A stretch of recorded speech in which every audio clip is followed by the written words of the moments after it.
Welcome students. Let's continue with the bonding in some diatomic molecules. Okay, we are going to see in this particular class bonding of the some diatomic molecules. So by using molecular orbital theory and energy level diagram, we are going to show how bonding in diatomic molecules takes place. So for hydrogen molecule, how the bonding will be taking place here, we will see. So that is for H2 molecule. Okay. So here we know that in H2, 1s2, 1s1, 1s1 means two 1s orbitals are combined with each other to form a H2 molecule here. Okay. So here two 1s orbitals will be present with one electrons there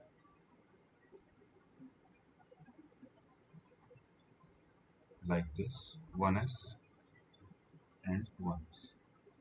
So these two 1s orbitals are going to combine with each other to form H2 molecule. So here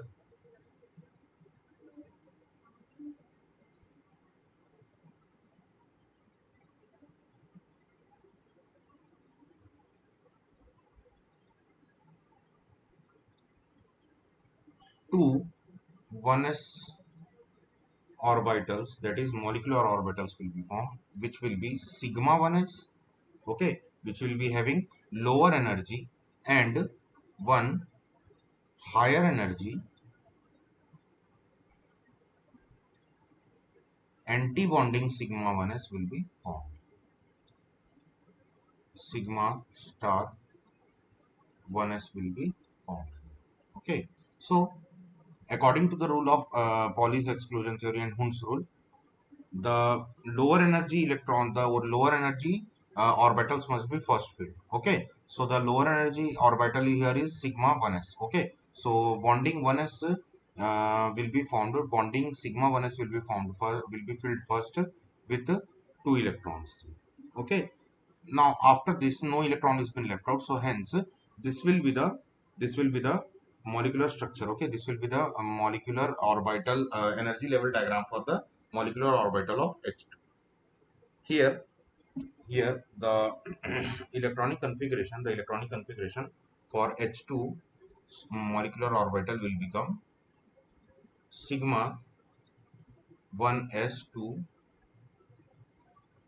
sigma star 1s0. Okay, so this will be the electronic configuration for the molecular orbital of H2n. What is the bond order? Bond order. How we will calculate the bond order? Bond order is calculated by the formula number of bonded orbital minus number of anti-bonding orbitals. So number of electrons in the bonded orbital it is 2, and number of electrons in the anti-bonding orbital it is 0.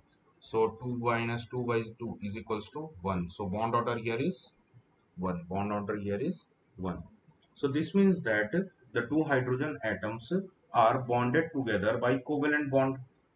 The bond dissociation energy for the H2 molecule it is 438 kilojoule per mole. Okay, the bond dissociation energy for H2 is 438 kJ per mole, kilojoule per mole. And the bond length here, okay, the bond length will be 74 picometer. Since no unpaired electrons has been present out here, okay, since no unpaired electron is present out in the molecular orbital of the H2, therefore it is diamagnetic. Okay, it is diamagnetic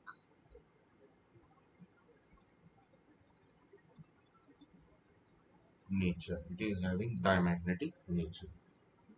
Okay, next let's see the molecular orbital structure, energy level diagram for H2 plus. Okay, H2 plus ion. So here two hydrogen atoms are been collaborating with each other just like before only, but one electron of one hydrogen atom is being removed out from its outermost shell. Okay, from one s shell it is been removed out, and therefore it is possessing one positive charge there. So here what will be the structure for the molecular orbital? Let's see. So two molecular orbitals will be found, one anti-bonding 1s and one bonding 1s, and one bonding 1s. So sigma 1s, sigma star 1s. So as only one electron is present here, so that one electron will be given to the lower energy, that is lower energy molecular orbital, that is sigma 1s, and hence one unpaired electron will be present only in the sigma 1s. So the electronic configuration for H2 plus will become sigma 1s1, sigma star 1s0, and the bond order will be 1 minus 0 upon 2, that is half. So the positive value of bond order indicates that the molecule is stable here, and the presence of unpaired electron here shows that it is paramagnetic. Okay, it is paramagnetic. Next, let's see the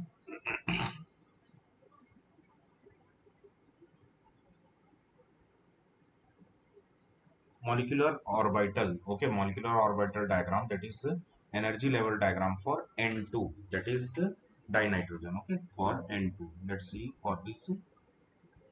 So here N2, in N2 we know that the electronic configuration for N2 is 1s2, then 2s2, that is helium, and 2p3. Okay, so 1s2s will be same that of the helium only. Okay, that will be same that of the helium only. Now moving further, and let's see the molecular orbital structure for 2s2 and 2p3 here. So 2s2, in N2 two 2s2 will be collaborating with each other. Two 2s2 orbitals will be collaborating with each other.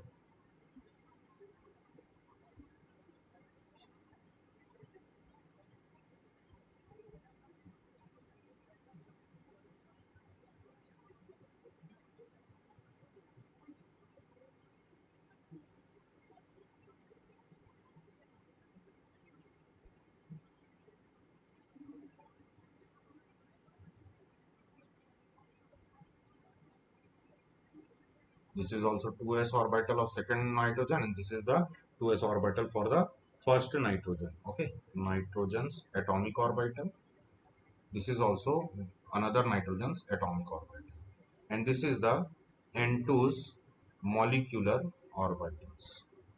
Now here two electrons are present in each nitrogen's atomic orbital, 2s atomic orbital. So how many total electrons are there? Four total electrons are there. So here in the sigma 2s, sigma 2s and sigma star 2s, the electrons will be first filled in the lower energy level. So lower energy level is the sigma 2s. So there two electrons will be given, and after that two electrons are left which will be filled up in the next, that is the higher energy level, that is sigma star 2s. After that we will see the 2p orbitals. Okay, for 2p orbitals of the nitrogens, 2p. Okay,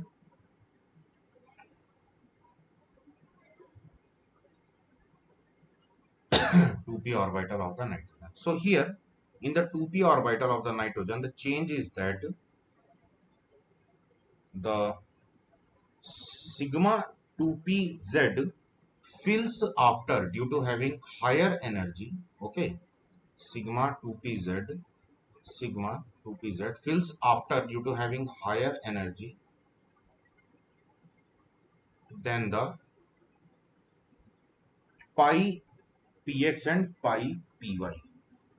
Okay, it fills after pi px and pi px and pi py because they are having uh, lower energy as comparison to that of the sigma 2pz. So here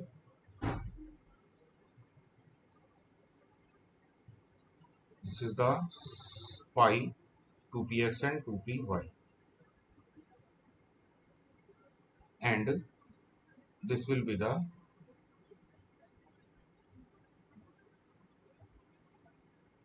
sigma 2pz having higher energy than the pi 2px and pi 2py. Okay, so similarly in the upper antibonding also, the energy level of the 2pz will be higher, and for pi star 2ps, that is antibonding for px and py, pi star 2px, pi star 2py, it will be lower. So on filling the electrons here, how many electrons are present? 3 electrons are present for each nitrogen atom in the 2p shell there. Okay, so here 6 electrons will be there, total 6 electrons are there. So filling up the energy, filling up the electrons in the lowest energy molecular orbital. So here 1, 2, 3 and 4. Okay, according to Hund's rule we have filled up here. After that 2 electrons are left out, we will fill it up here in the sigma 2pz. Okay, so after this the electronic configuration here it becomes for N2, the electronic configuration will become sigma 1s2, sorry, sigma 1s2, sigma star 1s2, sigma 2s2, sigma star 2s2, then pi 2px 2 is equals to pi 2py2, sigma 2pz2,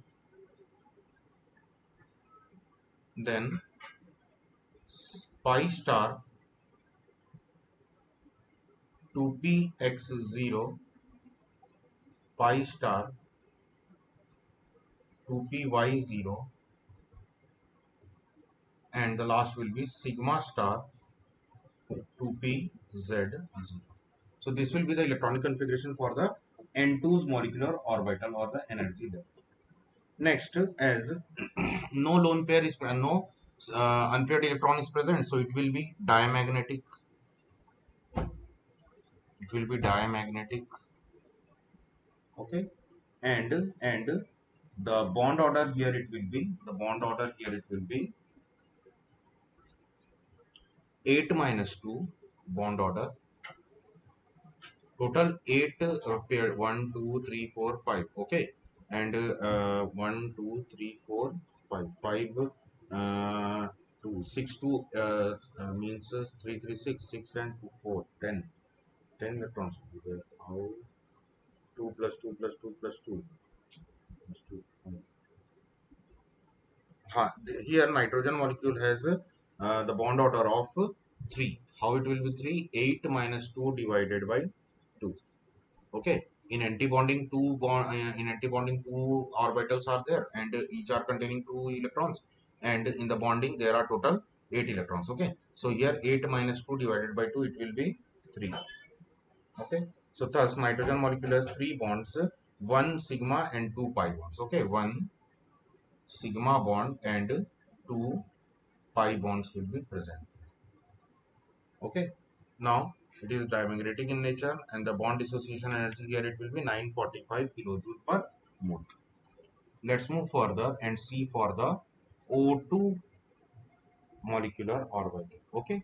So for O2 molecular orbital, the molecular orbital structure will be the 2s. Okay. The electronic configuration will be He 2s2 2p4.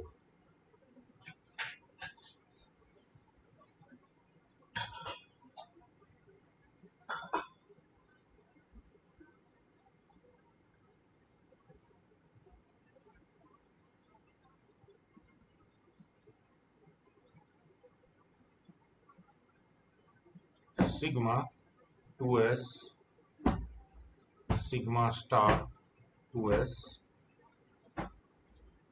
each are containing two electrons. So 2 electron in the sigma 2s, 2 electron in the sigma star 2s. Okay, let's move further here, and here in the p 2p orbital 4 electrons are there. 1 2 3 and 4. Similarly here also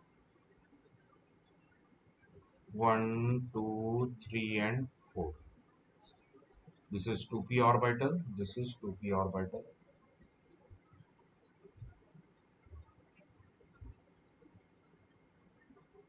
Here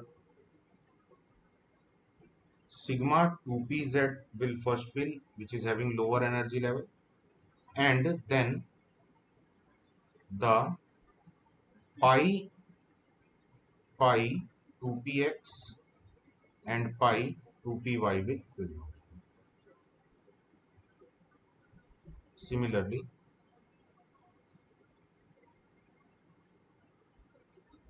here sigma star 2pz will fill afterwards, and the pi star 2px pi star 2py will be filled up first. So here total 8 electrons are there. So 1 2 3 4 5 6 7 and 8. Okay, 7 and 8, total 8 electrons will be there. So here the O2 molecule, this is the energy level for molecular orbital. So here the electronic configuration of the molecule for O2 will be sigma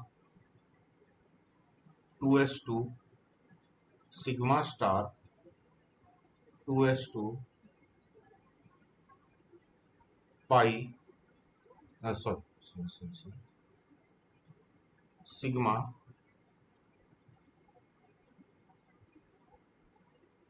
2pz 2 pi 2px2 is equals to pi 2py2, then pi star 2px1 pi star 2py1, and last is the sigma star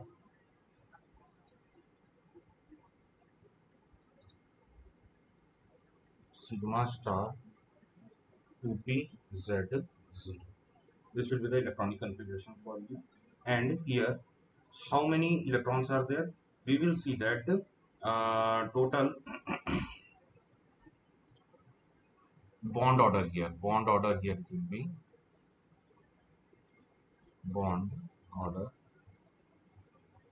Nb minus Na divided by 2. So here it is 8 minus 4. Okay, total 8 electrons, 1 2 3 4 5 5 6 7 and 8 electrons in the bonded electrons, and only 4 electrons in the anti-bonding. So 8 minus 4 upon 2, it will be 4 by 2, that is 2. So here two bonds will be there, one sigma bond and one pi bond formation will be there from the O2 molecule. Okay, two bonds will be present here, one sigma and one pi bond will be present. Now, as two lone pairs are there, okay, two unpaired electrons are there. So it will be paramagnetic. Okay, it will be paramagnetic in nature. It will be having paramagnetic nature. The bond dissociation energy here it is 498 Kelvin and the bond length it is 121 Kelvin. Okay. So if one more electron is been added, it means that O2 plus is there. Then what will happen? One more electron will be present out here. Sorry, one electron will be released out from O2. So here only one electron will be present in the sigma star 2 pi star 2px only, and the electron from the pi star 2py will be released out there. So hence there the bond order will become 8 minus, okay, for that particular condition the bond order will become 8 minus 3, that will be 5 by 2 there. Okay, so the bond strength of O2 minus will be more than that of the O2 molecule, and the bond length of the O2 plus will be less than that of the O2 molecule. Next is the superoxide, that is for O2 minus. So for O2 minus the bond order will be for O2 minus, okay, O2 minus means you have gained one electron there. In that case the bond order will be 8 minus 5 divided by 2, that is 3 by 2, 1 by 2. So since O2 minus is less than that of the bond order for the O2 minus is less than that of the O2 molecule, therefore the bond in O2 minus will be weaker than that of the O2, and the bond length of O2 minus will be larger than that of the O2 molecule. Next is the peroxide, that is O2 2 minus. So here the bond order will be 8 minus 6 divided by 2, that is 1. Again the bond order is lower than that of the bond order of the O2, so hence it will be less stable and the bond order will be more larger than that of the O2 molecule. Okay, so these were the different energy level diagrams for the molecular orbitals of different diatomic molecules. Now let's move further and see the hydrogen bonding. Okay, let's see the hydrogen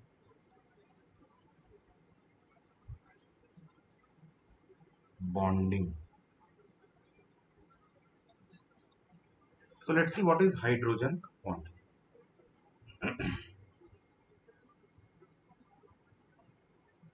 So when hydrogen atom is bonded to atoms, when hydrogen atom is bonded with atoms of highly electronegative elements, highly electronegative elements such as fluorine, oxygen or nitrogen, the hydrogen atom, the hydrogen atom forms a weak bond, forms a weak bond with the electronegative atoms, electronegative atoms. Okay, with electronegative atom of other molecule.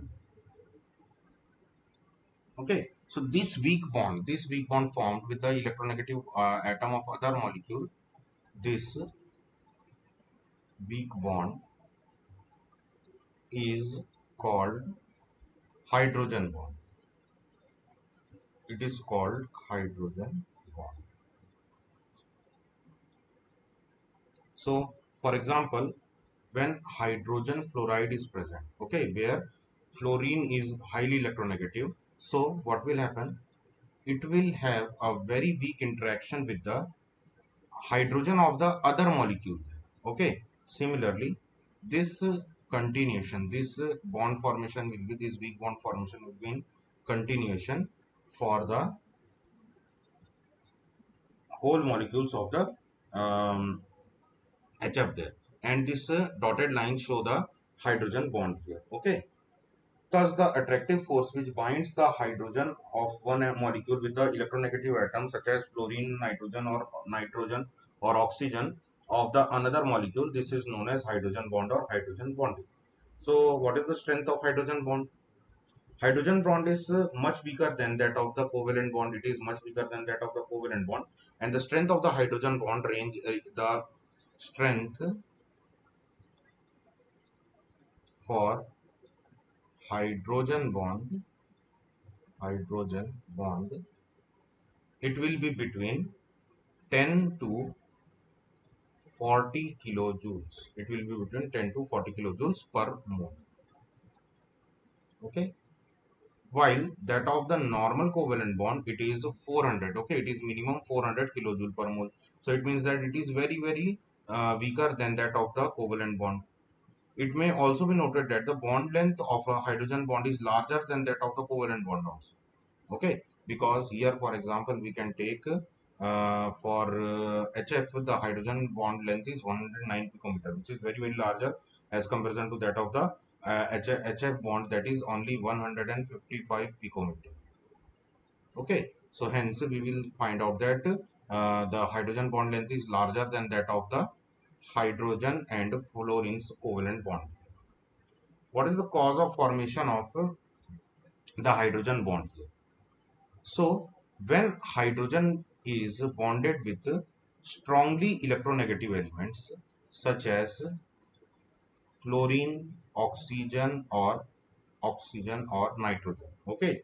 So there the electron pair shared between the two atoms lies far away from the hydrogen. Here, due to high electronegativity of the electronegative atoms which is hydrogen bonded with, so here the electron pair which is shared, it is uh, it is attracted towards the high electronegative elements such as fluorine, nitrogen and oxygen, and due to this reason a partial positive charge has been developed on hydrogen and a partial negative charge is developed on the electronegative atom which is bonded with hydrogen covalently.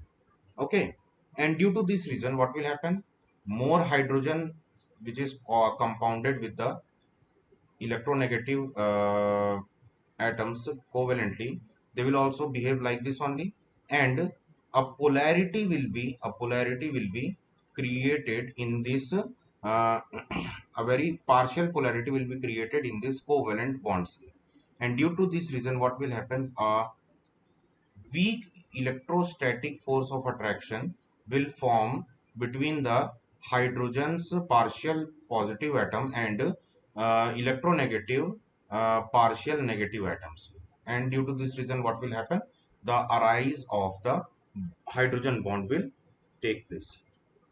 What are the necessary conditions for hydrogen bonding? Necessary conditions for hydrogen bonding. What are the necessary conditions for the occurring of hydrogen bonding in a compound? So number one, high electronegativity. High electronegativity of atom bonded to hydrogen. Okay, very high electronegativity must be there for the atom which is bonded to hydrogen, and generally the fluorine, oxygen and nitrogen is having that much high electronegativity that they can when compounded with hydrogen to form HF or H2O or NH3, they will form hydrogen bond. Next, small size of the electronegative atom, small size of electronegative atom. The size of the electronegative metals should be small. It must be quite small.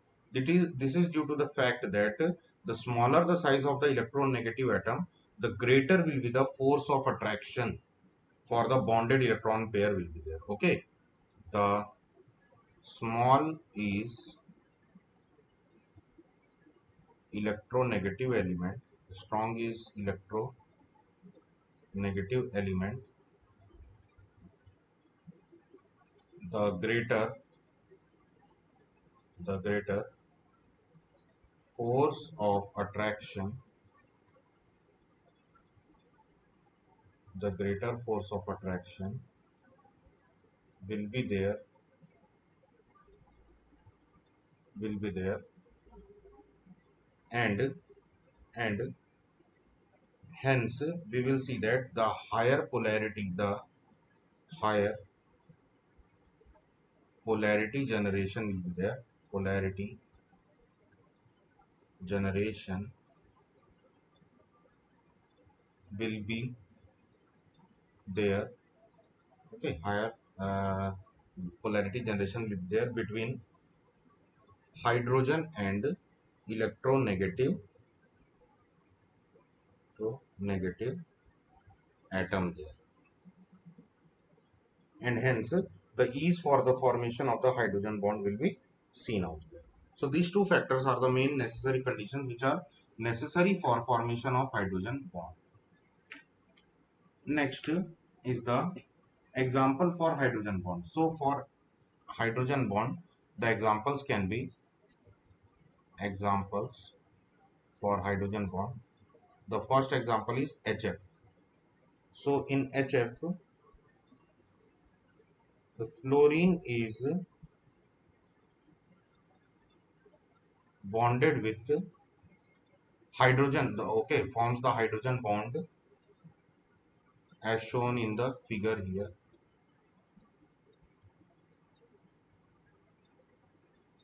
like this. And here the bond angle for the hydrogen bond and the covalent bond here, it will be 140 degree. Next is the water's hydrogen bond. Water's hydrogen bond. So for water, the hydrogen bond is having a web-like structure. Okay, it is possessing a web-like structure here.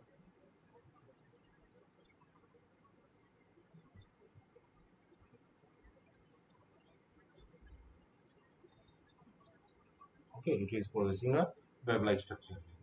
And for ammonia, and for ammonia, it will be something like this. H N.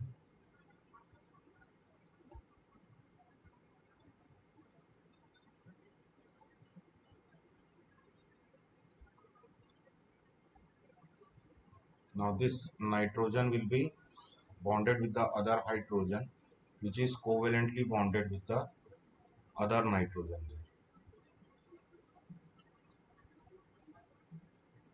Okay,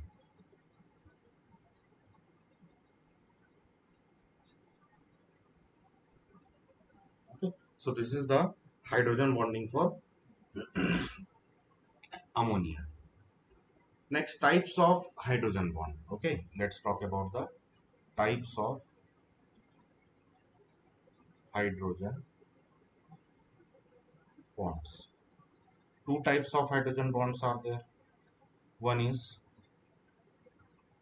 intranuclear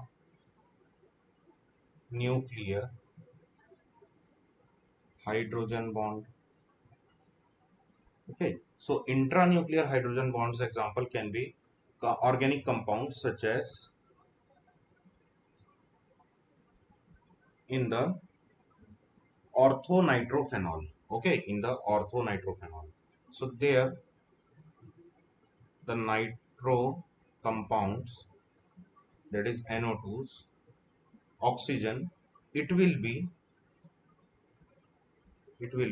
compounded to the hydrogen of the alcohol group. Okay, it will be compounded to the hydrogen of the alcohol group, and it is forming a intramolecular nuclear compound. Okay, intramolecular compound. Also, it can be seen in the orthonitrobenzoic acid. Orthonitrobenzoic acid. C double bond O, OH, N double bond O. So here hydrogen bond will be formed, and this is the type of intranuclear hydrogen bond. Next is the internuclear hydrogen bond. Internuclear hydrogen bond. So the previous examples which we have seen for HF, for hydrogen fluoride, for the ammonia, for the water, they are all are internuclear hydrogen bonds. Now, what happens due to the hydrogen bond in a particular compound? So due to the hydrogen bond formation, what happens? The association increases. Okay, the association increases, and as the association increases, we will see that there will be increase in the melting and the boiling point of that particular compound. Okay, so how hydrogen bond affects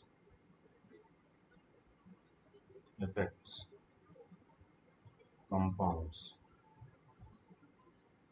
So number one, it increases the melting point and boiling point of a compound. Okay, we will see that the hydrogen bond will increase the melting point and boiling point of the compound. Next, it influences the physical state of the compound. Physical state of the compound. For example, HCl, HBr, and HI, they all are gases. Okay, they all are gases. But we will see that HF is the only hydride of halogen that is liquid. Okay, that is liquid, and this liquid state is due to the presence of hydrogen bond between the hydrogen and the fluorine atom of the H. So hence it highly influences the physical state of a compound. Now, due to presence of hydrogen bond in water, it also has a distinct behavior. What is the distinct behavior? The distinct behavior will be that it possesses anomalous expanding nature. Okay, expanding nature between 0 degrees Celsius to 4 degrees Celsius temperature. Okay, here what will happen when we will freeze water. Okay, when we will freeze water, due to presence of hydrogen bonding there. Okay, due to presence of hydrogen bonding, the ice will expand. The ice will expand and it will be having lower density as comparison to that of the water there. As freezing of water is been done, so the ice there will be expanded till 0 degrees Celsius to 4 degrees Celsius temperature. Okay, between this temperature we will see that the expansion of ice will be done out there, and it will be having lower density as comparison to that of the liquid water. And due to this reason we will see that ice is lighter than, okay, due to the presence of hydrogen bond only, we will see that ice is lighter than water while it is the solid form of water, so it must be highly dense and it must be heavier. But due to presence of this expanding property between 0 degrees Celsius to 4 degrees Celsius, we will find out that ice is lighter than water and it floats on water.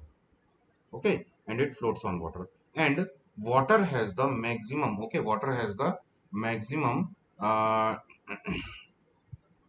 density at 4 degrees Celsius. Okay, it is having the maximum density at 4 degrees Celsius, and this property is due to presence of the vacant spaces in their web-like structure. And due to this reason, what happens when the ice is formed? The air gets trapped in these vacant structures, in these vacant voids there, and they makes the ice lighter from the water. So this was the end of the chapter, that is chemical bonding and molecular structure. In the next class, we will start the next chapter for our first term, that is the redox reaction, which is the first chapter of your book number 2. So we will start the next chapter, that is redox reaction, in the next class. So for till then, thank you.